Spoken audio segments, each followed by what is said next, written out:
Hello, everyone, and welcome to today's webinar. My name is Devin Sears, and I'm joined by my friend and colleague, Marcus Burnett. And today we are talking about how to price WordPress projects for profit and client success. So specifically, this webinar is for agencies and people that are building websites for other people.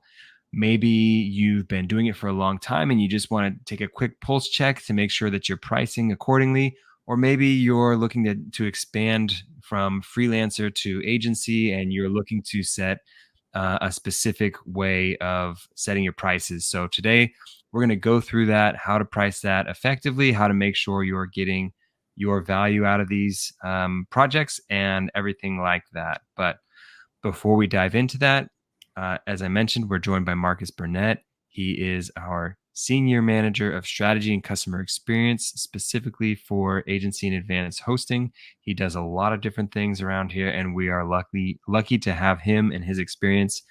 As always, I am your co-host, Devin Sears. I am the Senior Field Marketing Manager, and I am thrilled to have you all joining us today. A couple of housekeeping items before we get too deep into the content. One, make sure that you can hear us. If you're joining in from a mobile device, you may need to unmute the stream. You should be able to do that by clicking anywhere on the stream, and that should unmute it. Two, if you have unmuted it and you can hear us, please let us know you can hear us by finding the chat and telling us three things. I'm asking three things. One, where you're tuning in from. We love to hear that. Two, how many webinars you've joined from Bluehost. And if this is your first, just put one and, from there, you can figure it out. And three, if there's any future webinars that you'd love to hear, or if there's any topics specifically in this that you'd like us to cover, go ahead and drop that in the chat. And we'll try to use that to tweak this webinar as we go along, or future webinars to make sure that we're making this educational and engaging for you. Bluehost has a mission and objective of being a partner in helping you build websites for you, for your clients. And so we want to make sure that these webinars are assisting in that mission and are delivering on that promise to make the website building process easier for you and your clients. Continuing on, if you have any issues that pop up, go ahead and drop that in the chat. I'll be monitoring that off screen. I'll be answering questions and monitoring the chat as Marcus is teaching us about this. To the best of my ability, I will troubleshoot whatever issues you're running into. However, I have found that closing out and rejoining mitigates most of the issues that pops up.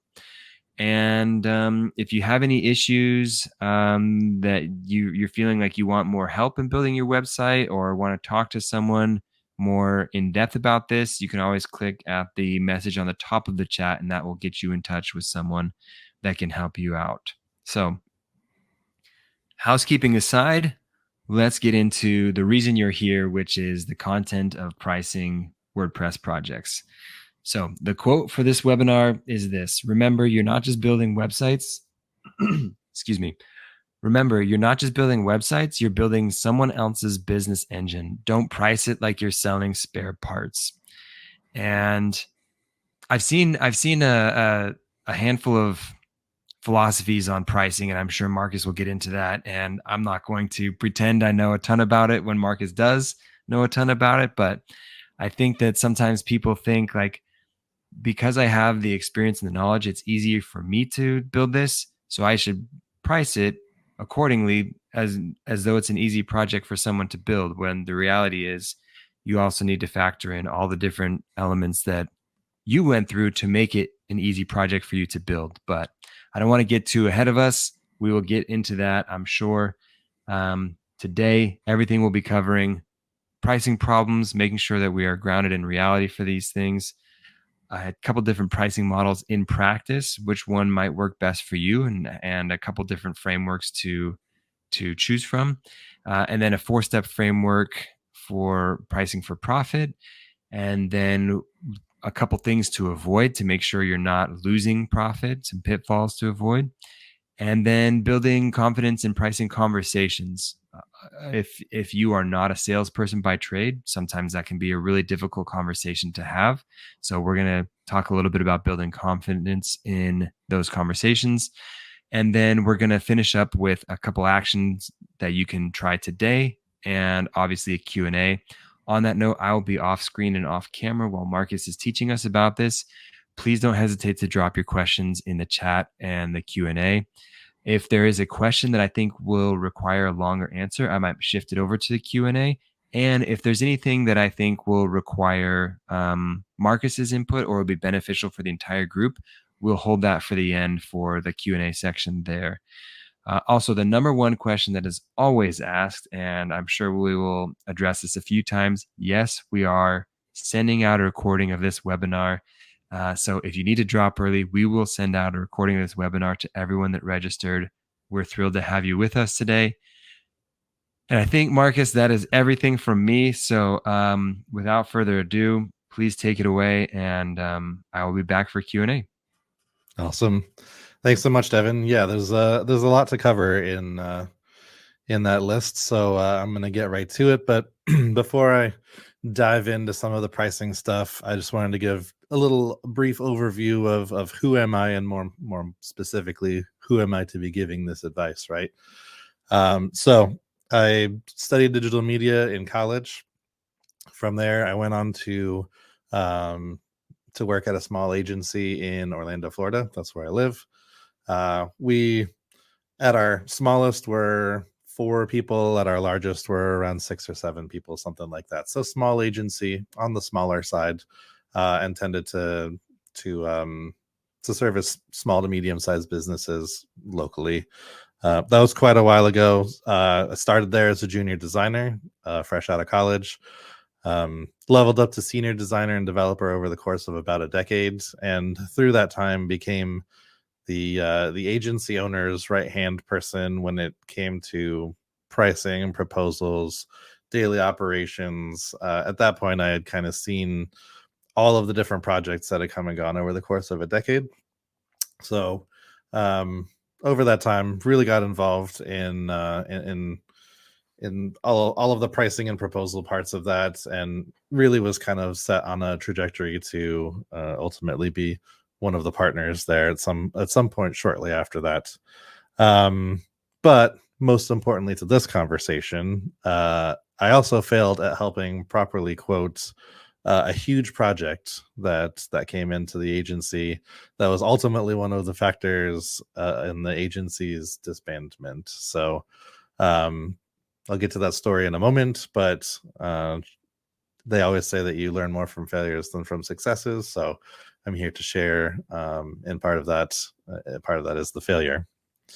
So chapter 1, let's talk about the pricing problem and grounding ourselves in reality here. The reality check. Agencies often see net profit margins around 10 to 20%, with the top performers reaching 20 to 25%. The average digital agency nets about 15% profit margin. And the goal here really is to have a conversation about how that can be higher, that should be higher, and the reasons why it's not higher, and the reasons that we get stuck into pricing ourselves one way and then watching our profit margins shrink over time. So that's kind of the purpose of today. And so let me just go ahead and get into the story, right? So let's talk about that failure. I like to call this the story of an empire gone wrong. So we had a client at the agency that we had been working with for quite a long time. Solid relationship, plenty of money. It was for the company had grown through their website, through the things that we had done for them. They had grown to do quite well. And so the customer actually wanted to try something new. They wanted to branch out, do something different than what they had been doing. This is really more the owner himself wanting to branch out and do this other thing while he was still the owner of this other company as well. He wanted to try something new, like without naming what it is or who it is, a booking platform for independent contractors in a specific vertical. Now it's very vague, but think of something like Airbnb, but a different industry. Folks come to the site, they share their service, and then others come to book that service. Um, fairly common now, but this was probably about 6 or 7 years ago. They came to us wanting to build this. We knew it had potential, but it was definitely going to take some work. We believed in the client and their ability to see things through, and we knew that they had some money.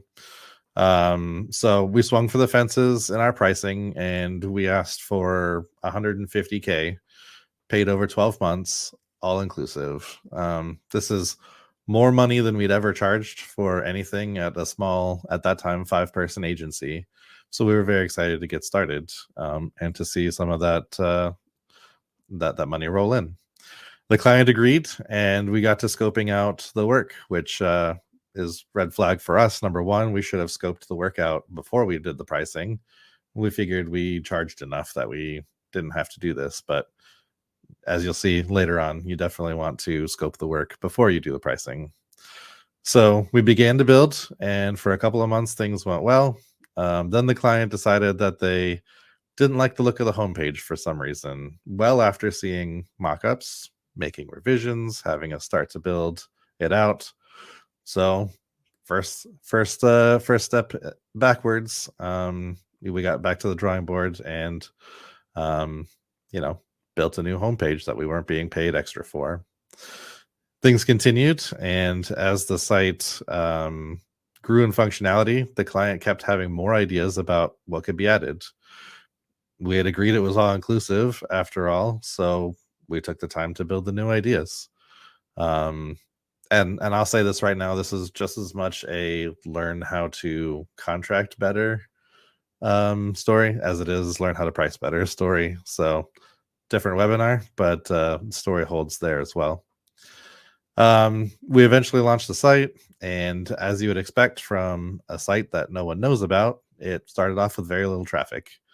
The client demanded more SEO work, help setting up paid advertising, designing print mailers, and the list goes on. You can kind of see where this is going. The project used up almost 90% of our time. After all, we're a 5-person agency, making it impossible to land or do work for hardly any other clients. We ended up losing so much money on that one project that employees were no longer able to be paid, and all of them left, including me, except for the 2 owners. And that, unfortunately, is where the agency stands today, just the 2 owners still. They've managed to recover some and are doing well, but the rest of the employees had to go find work elsewhere, and that's part of the story of how I ended up here. But bottom line is, when pricing your projects, be sure you know exactly what the scope will be, and make sure the client knows as well. Don't price something on a whim and hope for the best. So we'll get into a framework that helps kind of navigate the pricing in just a moment, but that's the story there. And now we can talk about how that could have been avoided maybe. So before I continue on, I want to give everyone a chance to interact, and in the chat, go ahead and drop one word that describes your pricing struggle. Could be any number of things. It could be that you aren't sure what your baseline costs are. You don't know how much profit you should be making, or you just don't know what a website costs or where to start in figuring that out. So yeah, I see some coming in. Good job. Let's talk about the different pricing models in practice. So there are basically 3 core models to pricing that that everything kind of falls into, the 3 buckets. Generally, you're going to price things by hourly pricing, by the project itself, called project-based, or value-based is how a lot of people would coin it as well. or retainer, which is kind of ongoing, more steady. Let me kind of talk through each of these because they do have their own pros and cons for each one of them. The hourly model is flexible but hard to scale, and clients don't really like the uncertainty of how much something is going to cost. The hourly model on the agency side or on the freelance side incentivizes you to take as long as possible to make the most amount of money. Clients know this. Clients would rather their project be done faster.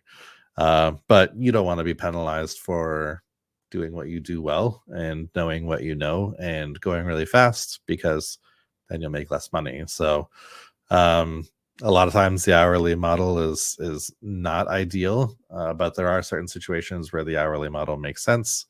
And we'll get to that in just a minute. The project based is a little bit more, like I said in the story, all inclusive. However, making sure that you scope the project out and figure out what the project is going to entail beforehand is kind of the learning lesson of that one. If you know what the project is going to entail, and we'll get to that, and the client does as well, project based pricing makes a lot of sense because it gives the client assurance that the project is going to cost what it's going to cost, and they don't have to worry about surprise charges or hidden fees or anything like that. As an agency or freelancer, you know what you're going to make on that project. That's a little bit more steady. The problem there will always be when you run into issues that you didn't know you were going to run into, which always happens in web development, or there are other ideas, and we'll talk about that, but that's where you have to make sure that the scope is very clearly defined, and that way everyone knows what they're getting. And then the retainer pricing is the most stable and builds relationships. It's more of a long-term, monthly or annual type fee to do specific services or provide a product. But it definitely requires trust. It requires trust on the client, on the agency side, that the client knows that they're going to get what they're paying for. And I just wanted to note here that a lot of agencies kind of blend a combination of these different models, and I'll kind of show you that as we walk through the slides a little bit. There isn't one right or wrong answer between these models. They tend to have their own purposes, their own use cases, and also it depends some on just how you like to work as a business.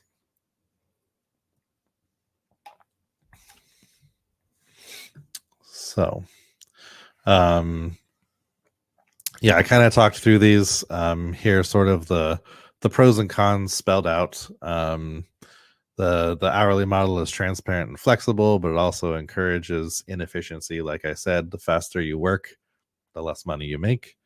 The project based is more predictable and motivates efficiency. Again, the opposite of the hourly. The faster you work and the more efficient you are under a project based system, the more your profit margin.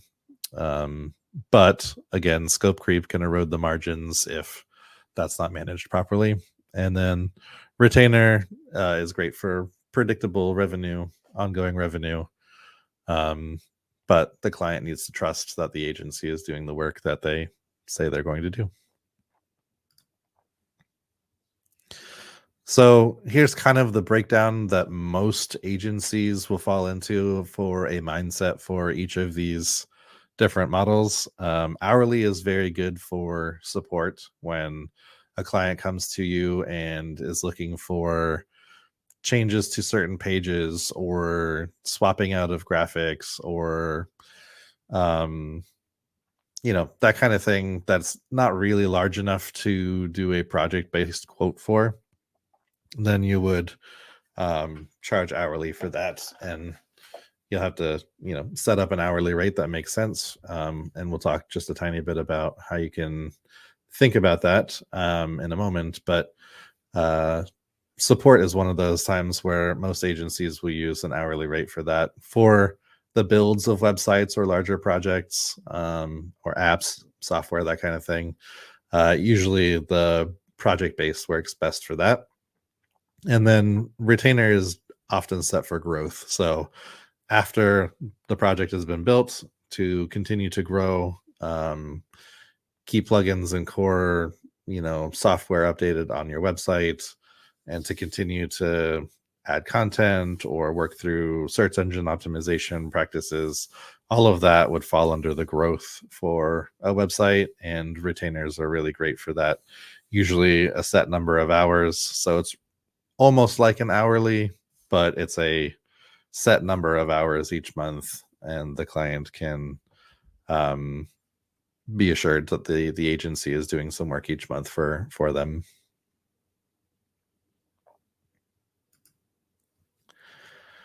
All right, so let's look at the framework, pricing for profit. At the top, we talked about having a 4-step framework that we are going to talk through to help kind of determine how you should set your project costs. This one is going to be mostly through the lens of project-based, but would also lend itself to hourly and retainer as well, with a couple of slight tweaks. But as we walk through this, and I'm going to go through a demo project, a kind of sample project, in just a moment, know that we're sort of mostly talking about the project-based pricing for this. So the first thing that you want to look at is the cost base. You want to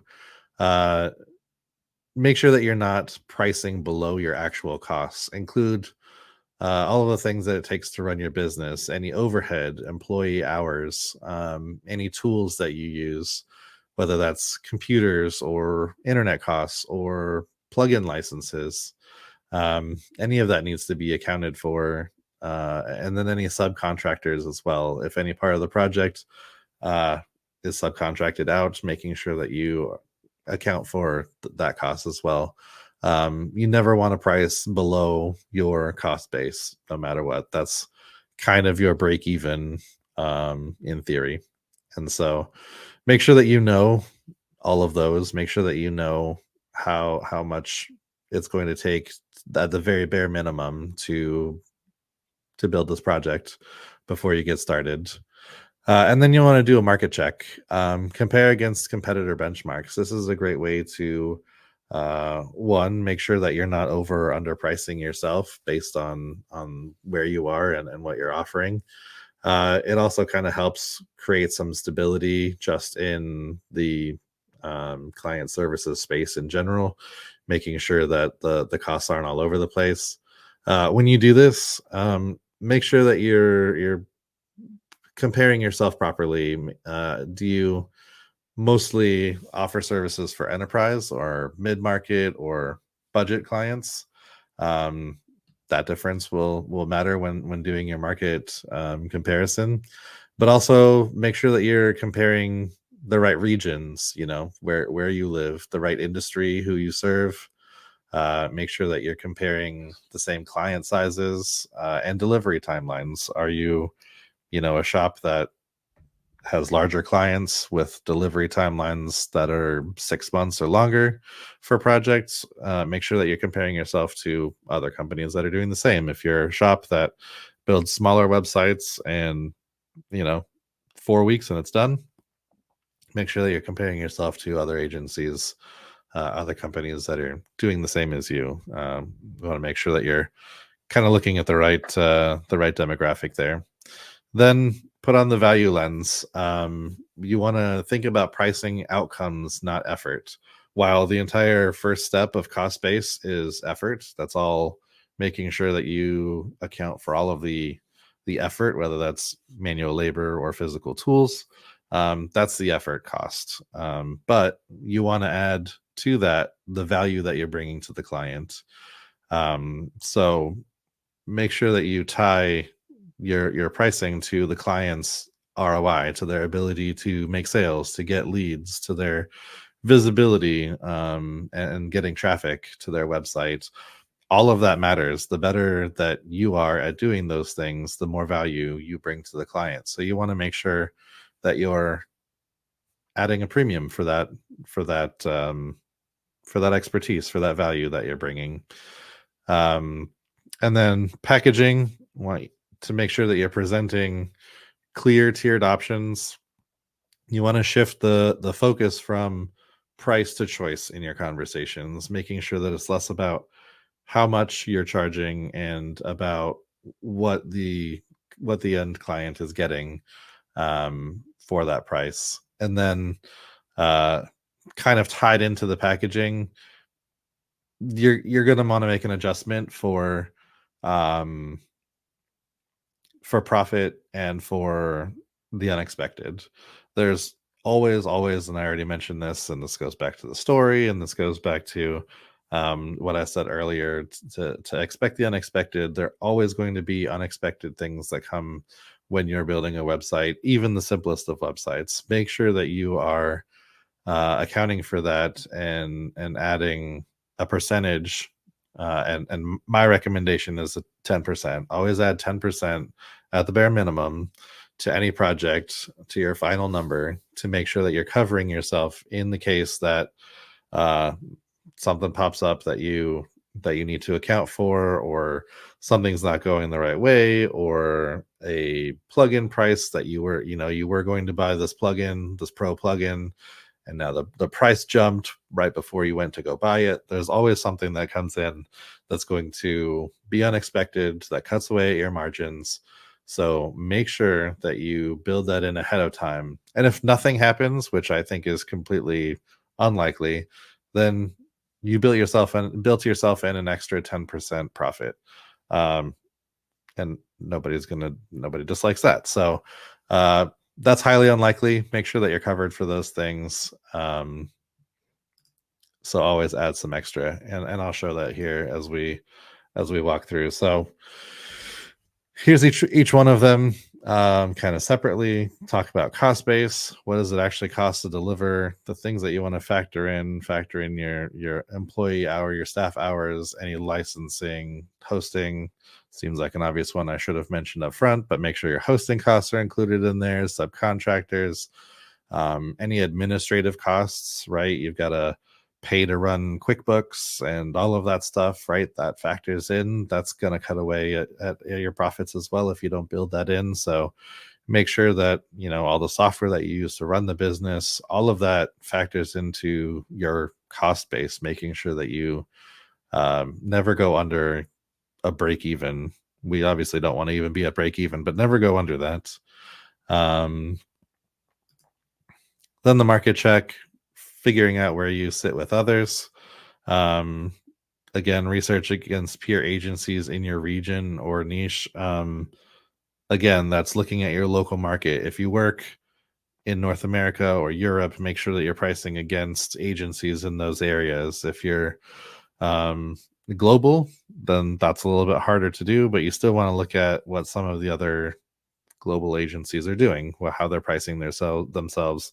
And if you do have a specific industry that you work in, make sure that you're also taking that into consideration too. There are certain industries, or even if you think about like nonprofits, if you do a lot of work for nonprofits or want to provide a nonprofit break, then make sure that you're comparing your prices to other agencies, your nonprofit prices to other agencies' nonprofit prices. Just make sure that you're comparing apples to apples when you're doing this, and figure out kind of where you fall in that lineup. The value lens, like I said, make sure that you're pricing yourself in a way that shows that you're adding value for the client, that you're going to bring them through your expertise and experience, that you're going to bring them more traffic, more leads, more sales, and all of that is valuable, and you should be paid for that.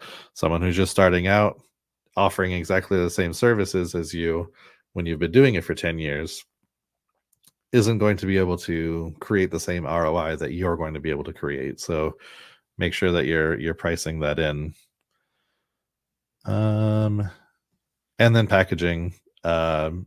again, make sure that you bundle your offer into something that's easy to buy. We'll show an example here in a moment of some different tiers, the way you can sort of lay it out to make it easier for clients. And shift that conversation again. This is where you shift that conversation from price to choice. Hopefully by this time you've hooked the client in. They want your services, they want what you do, they value your expertise and all of that. And now the shift goes from how much does it cost to which one of the packages makes the most sense? Am I going to get the most ROI for? And again, here's that. I had to make it, I gave it its own slide because I think it's that important. Profit doesn't just happen. You have to build it into your pricing. If you don't, it's just going to get eroded away over time. So like I said, always add, and I'm going to say at least 10% to your final cost number for profit and to cover the unexpected, because there will always be something unexpected. So definitely make sure that you're covering yourself for that. So let's do the same, but let's walk through with some real numbers. Let's walk through a real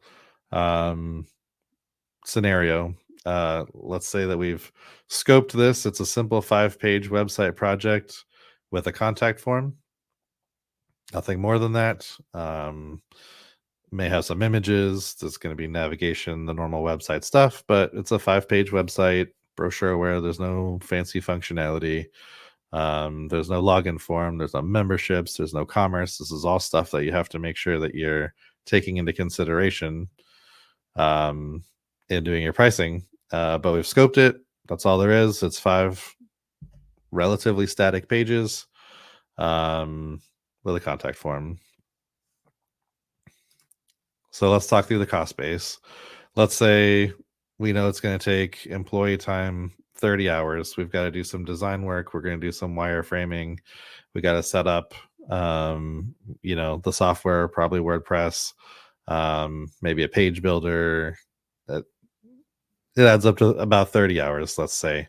I kind of picked a number out of thin air. The hourly rate. This is the rate that the agency that I worked at charged 5 or 6 years ago. Your rate may be lower. Your rate may be higher. You'll have to decide that for yourself. But let's say that it's $125 an hour. We need the site needs to have hosting. We're going to say $100 setup fee because it takes a little bit of time to get that set up. And then $20 a month after that. Plugin licenses. This is probably the page builder, maybe the form plugin. There's a couple of plugin licenses that we need. Let's say that that's $350 a year. It's too small of a site for any subcontractors, so we don't need to worry about that. But we know that tools and administration, based on your own spreadsheet, making sure that you cover your QuickBooks and your Basecamp subscription and your Adobe Creative Cloud subscription and all of those things that are required to do the work, to manage the project and to do the work. We're just going to say that each project needs to, at this point, have $1,000 worth of tools and administration costs. So we're going to put that in there as well. Add those together. The baseline is going to be $5,440 for the project. That's the project-based model that we talked about earlier for pricing. That covers the build and the first year costs. And then $590 every year thereafter. That's the annual plugin licenses, and then the $20 a month multiplied by 12 months. So I added those together. So you get $590 a year thereafter, and that's what you would call the retainer. Now, in addition to that, there are other things that we can add, right?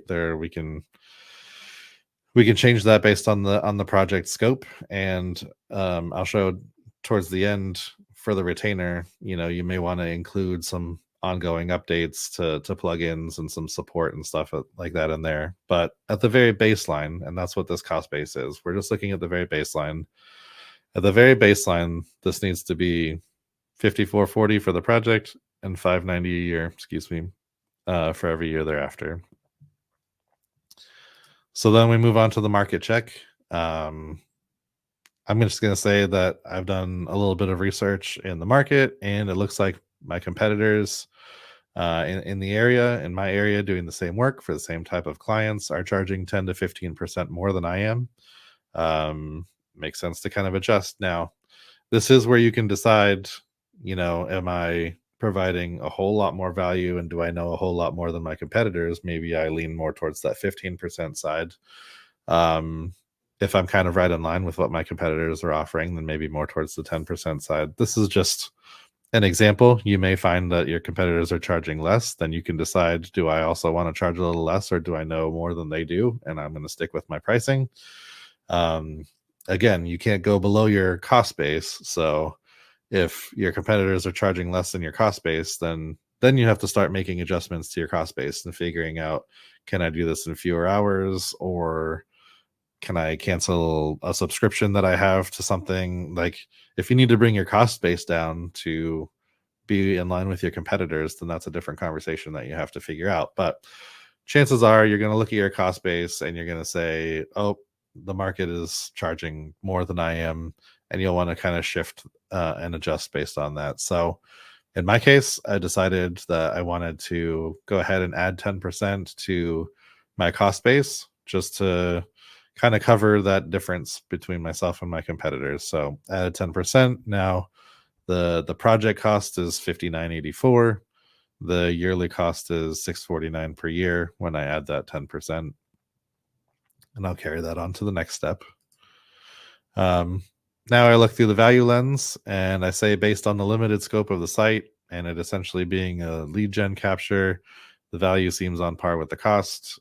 Maybe there's not a whole lot extra that I'm bringing to this. If I have some special design that I've figured out, that I've done, a formula to figure out that this templated layout way outperforms anything else that anybody else could possibly build, and this is going to create twice as many lead generations as anyone else would, then maybe I would adjust the price here.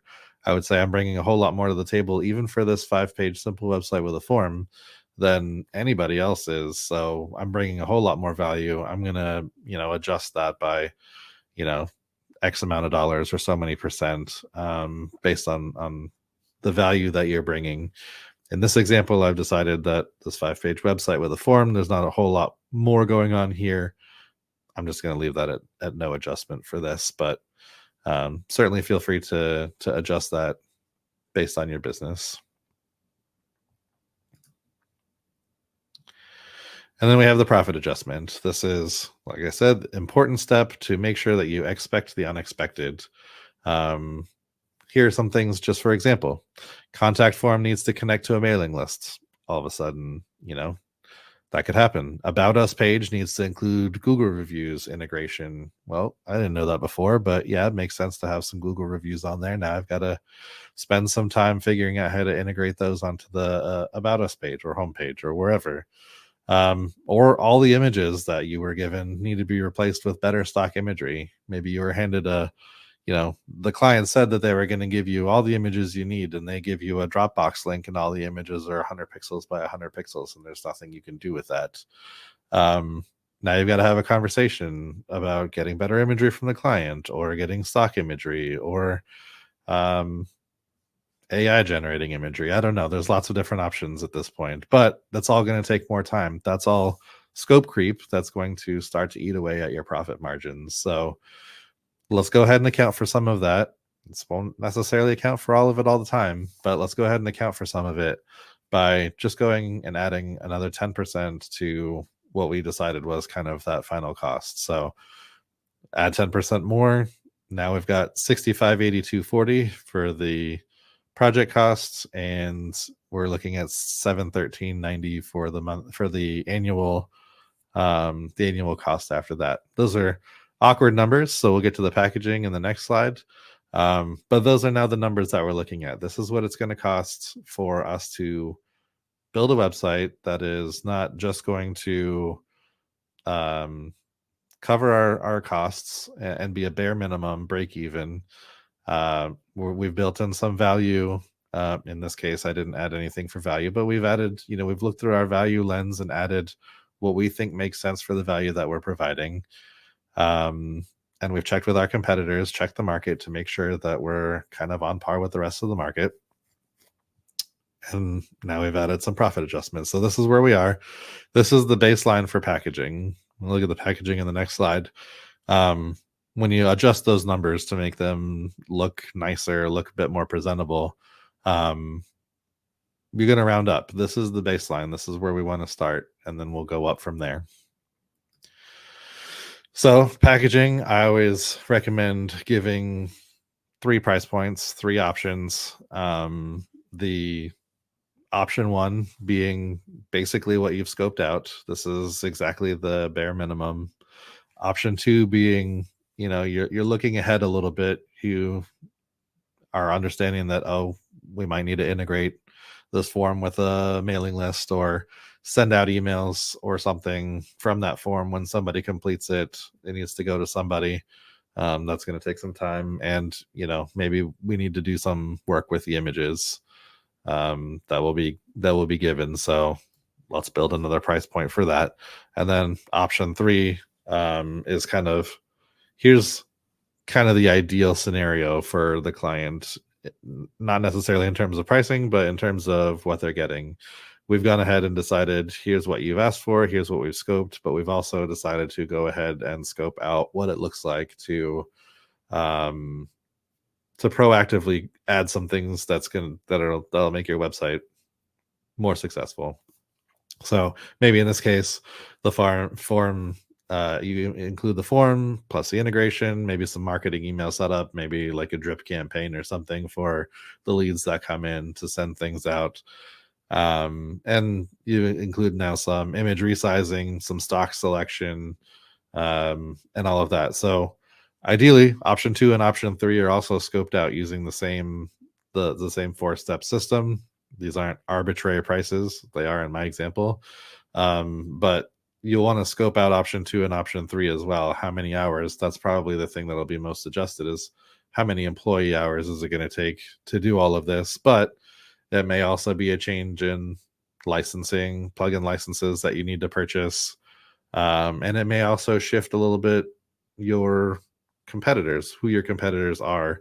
Who your competitors are when you're offering a simple 5-page website with a form plugin might not be the same as someone, as an agent, comparing yourself to an agency who's also doing marketing emails setup and stock imagery or AI generated imagery or creating content for the client. So go back through the 4-step process. Make sure that you're doing the same thing to get option 2 and option 3 at the right price point, and then offer those 3 things. You'll often find where you could have easily sold option 1, the client's going to go with option 2, and you'll make a little bit of extra money. Sometimes you'll get that client who really wants option 3. They want the best of everything. So I always say to offer multiple tier options, but make sure that you're setting your pricing accordingly for what you're offering, and go back through the tier through the 4-step process. And then for the retainer options, I did the same thing again. Hosting and licenses is kind of the bare bones. That's what needs to happen. And then option 2 may include some ongoing support for the year. So that could be, making sure that plugins and software are updated, making some content changes. Again, you'll want to make sure that you decide how many hours of work or what kind of work you're going to be doing in that retainer every month, to make sure that you and the client are on the same page. So let's talk about avoiding some profit pitfalls. Here's some common mistakes that we run into that cut into our profit margin. Scope creep is the biggest one. It's the profit killer, sometimes called the silent killer. New ideas and features will always pop up. People will always have new ideas, and as they start to see their vision come to life, they'll naturally want to continue to add more to that. So be prepared for that. Be prepared for more revisions, more ideas, more functionality. even more revisions as you work with the clients to kind of sculpt this website into what they expect it to be, what it needs to be for their customers. But there will always be more ideas. So make sure that you either build in profit margin for yourself or build into your contracts and into your proposals that anything outside of what you've scoped will be extra. And whether that extra comes at an hourly rate or at another project base, if there's enough extra work, the idea is big enough, then it may be its own project based pricing model. If it's just a few little things here or there, then you could go to hourly and just charge hourly for that. But make sure that you don't let the scope get out of hand. Vague briefs, open checkbook for revisions is kind of what I was talking about with the scope creep too. Vague briefs is kind of an open invitation for just one more thing, and those just one more things, they add up over time. If it's not scoped in the contract, it's an extra cost. Be sure to properly scope out your projects before determining a price. Learn from my mistake at the top of this, and don't let it do the same thing to your agency. Make sure that you scope things out no matter what you decide that your price is.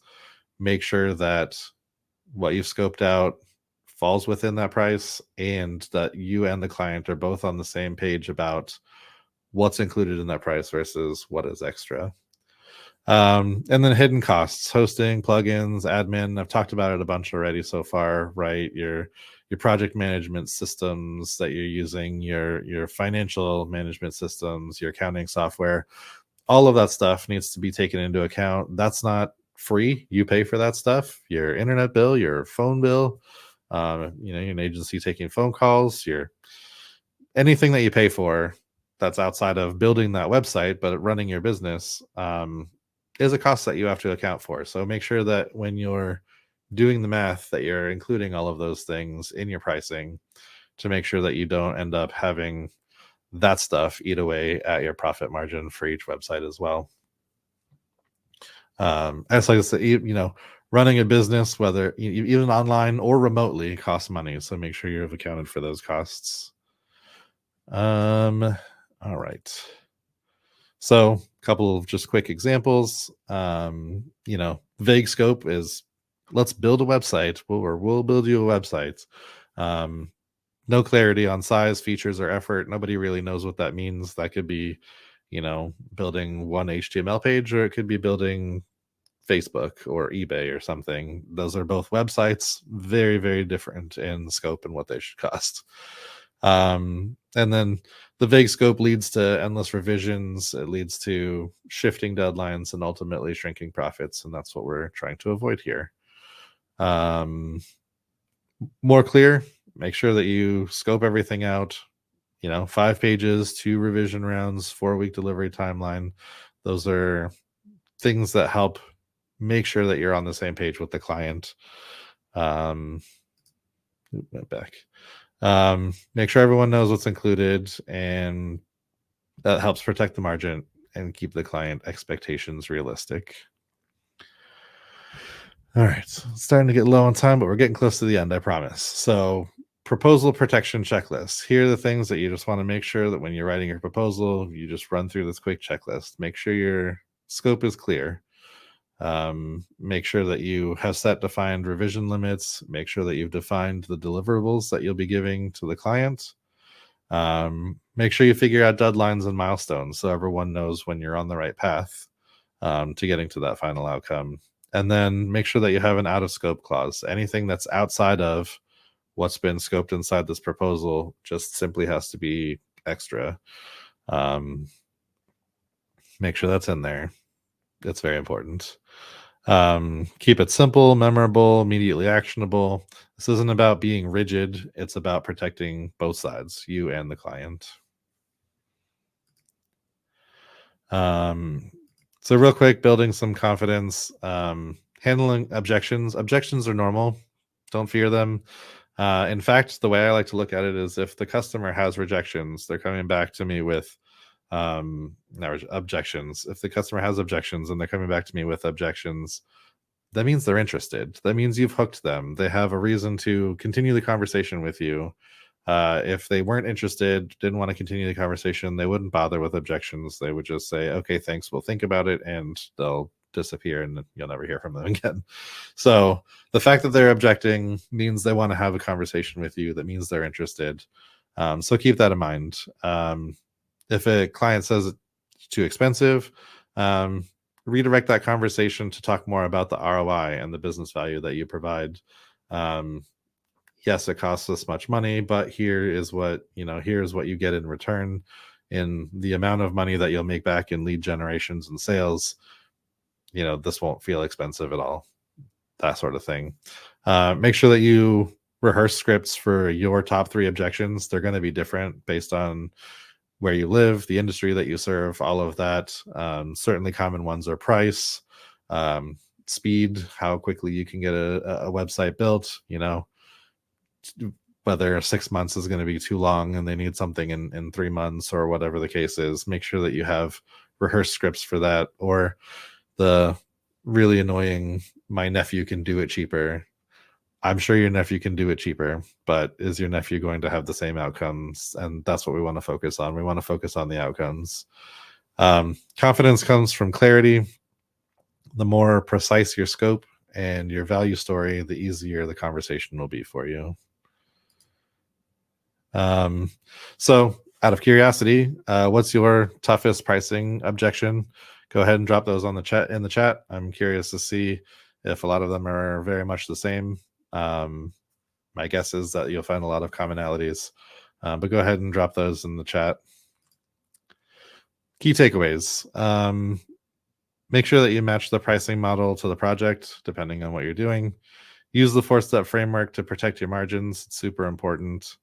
And then again, confidence comes from clarity. When you know what you're offering and the client knows what you're offering, then you can have confidence in knowing that you are providing the right price for that. So some real quick action items, things that you can do today, even if you're busy. Review your proposal template. I'm sure you probably have one. If you don't, you probably want to make one. Check the scope, check and see if scope and pricing are clear on that template. That way you're starting from a good place when you move into the next proposal. Run the 4-step framework quickly on an existing project, one you've already done, one you've already proposed or quoted maybe, or one that you've already gone all the way to completion. You've built the project. How did you do with your pricing? Did it feel like you priced it appropriately? Did you have profit margin based on that? It's really easy, not really easy, but a really great barometer check for yourself to go back and run that 4-step framework on some projects that you've already quoted to see whether or not you encountered scope creep that dug into your margins or not. Tweak one current client conversation by shifting from cost to value or from price to choice. Maybe you're in the process of doing that now. Try those out. Try talking more about the value than the cost. Try to redirect that conversation. Same goes for the pricing itself when you get there. If you're doing a proposal right now, try shifting that conversation from price to choice, and let them and see how that helps you land the project as well. And then save the proposal protection checklist template so it's ready for next use. Yeah, it's back there. I think we'll have the slides and the video that we'll share afterwards, so you'll be able to get to that. And with that, I'm going to turn it over to for some Q&A. Devin, we have some questions. I know we're running close on time, but maybe we have some time for a couple of questions. We always got time for questions. First of all, thank you so much, Marcus. I really appreciate this. You covered a lot of information in a short amount of time, and I appreciate you going Hopefully through my that. hand movements weren't too distracting. I'm Italian, so sometimes wave some planes in at some point, but we're bringing profits in, baby. Let's land these things.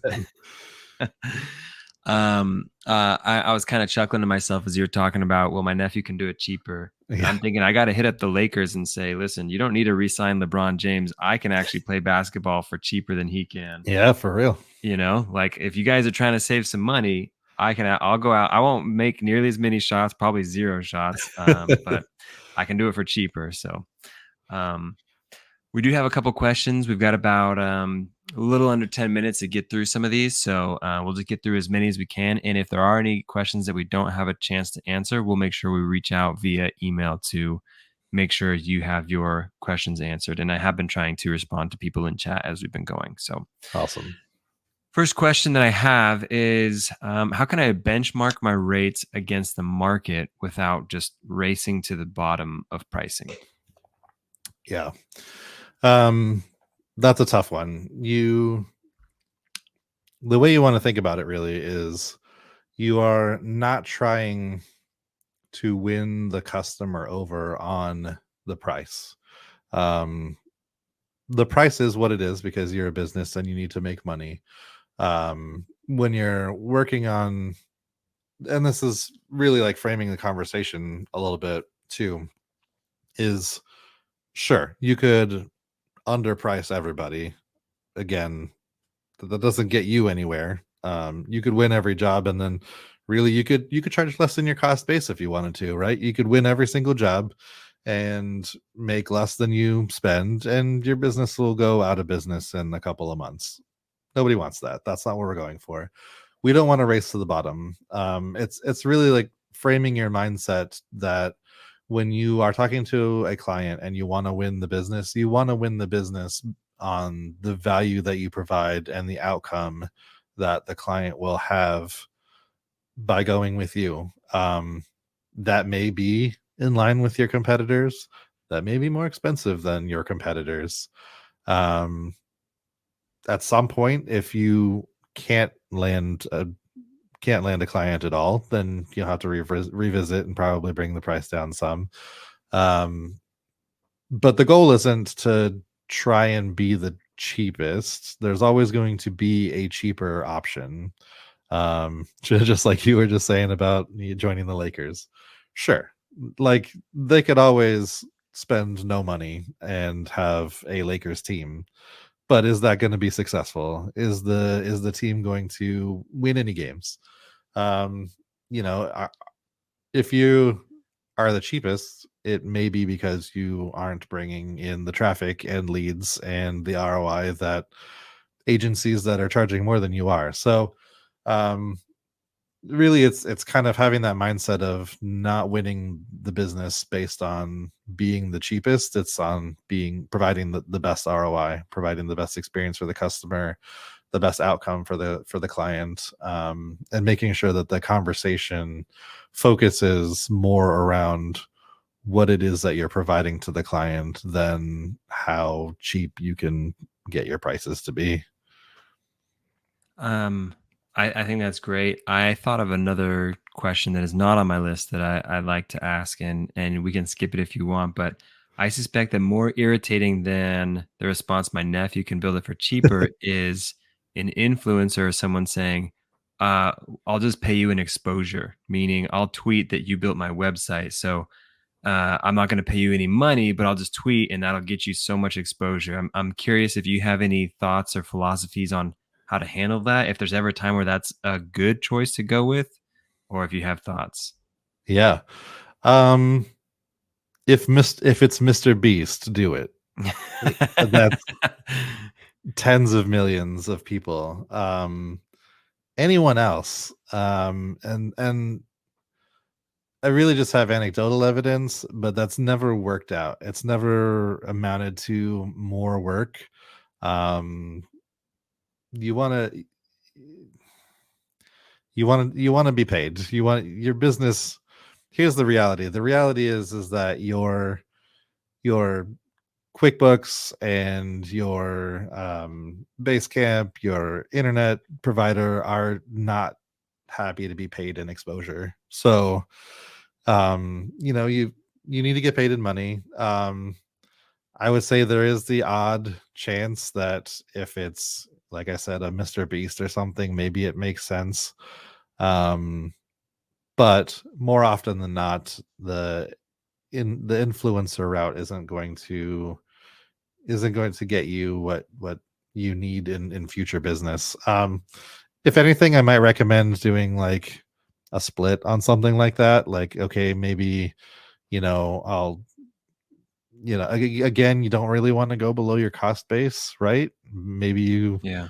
take a little bit of a hit on your value lens and on your additional expect for the unexpected, expect the unexpected, and maybe come down a little bit on those in exchange for some exposure, and make it a little bit less. But the reality is also, if they're a good enough influencer, as good of an influencer as they say they are, they probably have the money to pay you to build their website. So Right after I asked the question, that's the exact thought that popped into my head is any influencer that it would be worth actually doing that for probably has been successful enough that they don't need to offer that in order to pay for a website.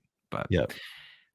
okay, back to attendee questions. What makes a retainer compelling to clients, and how do I define ongoing value? Yeah. I think so. When you're talking about what makes a retainer compelling to clients, is really the reality that a website isn't a static thing. The internet isn't a static thing. There are always people trying to figure out ways to hack and get into things. And so plugins need updates, software needs updates. Um, SEO is an ongoing thing that people need. It's an ongoing, I don't want to say battle, but game. It's an ongoing game to continue to keep your site relevant in search engine listings. And as we get into more and more people discovering us, customers, clients, through AI, making sure that AI is able to discover your content and that sort of thing. All of that is ongoing maintenance, ongoing things that you need to do to a website. And so I would say clients are compelled by a retainer in that they can be assured that their site won't stagnate and become irrelevant, because they'll always have somebody looking after it month after month, year after year, however you decide to set up your retainer, um, to make sure that search engines are continuing to find it, to make sure that plugins are updated so that hackers and malicious folks on the internet, excuse me, on the internet, don't find a way into their websites to shut it down, redirect it. There's a number of reasons why even a simple 5-page website may be the target of somebody with malicious intent. Usually it's tied to money, right? If I can redirect your site to my site that's selling something, then I have the opportunity to make some more money there. So don't think that your site is ever too small for someone to target it for something like that. And I think that's what kind of helps with retainers. For on the agency side, it's a great source of stable income to know that you're getting X dollars in the door every month. Yes, you've got to then do the work, make sure that plugins are updated and all that stuff. But it's always nice to have a handful of reliable retainers that every month you're gonna net at least however many dollars that is, and be able to plan on that, for cash flow purposes and stuff. So retainers, I think, are actually like really a win-win for agencies and clients, and think that honestly there are actually agencies that only work doing maintenance plans and retainer type stuff, because it really can be a business model on its own. But on the client side, to answer your question, I think just making sure that your site remains relevant is a compelling reason to um, pay an agency a retainer cost. Yeah. Sometimes I think in analogies, and the analogy that kind of popped into my head for this one is, in my mind, it's almost like a gym membership versus having a personal trainer. Like some people, they might just pay for the membership and they know how to use all the machines, they know all the lifts, they know what they want, they know what they need, and they're okay doing that on their own. I'm one of those people. My membership just collects dust on the shelf and I never ever go to the gym, as opposed to having a personal trainer that is constantly checking up on you, holding you accountable, constantly doing those maintenance efforts.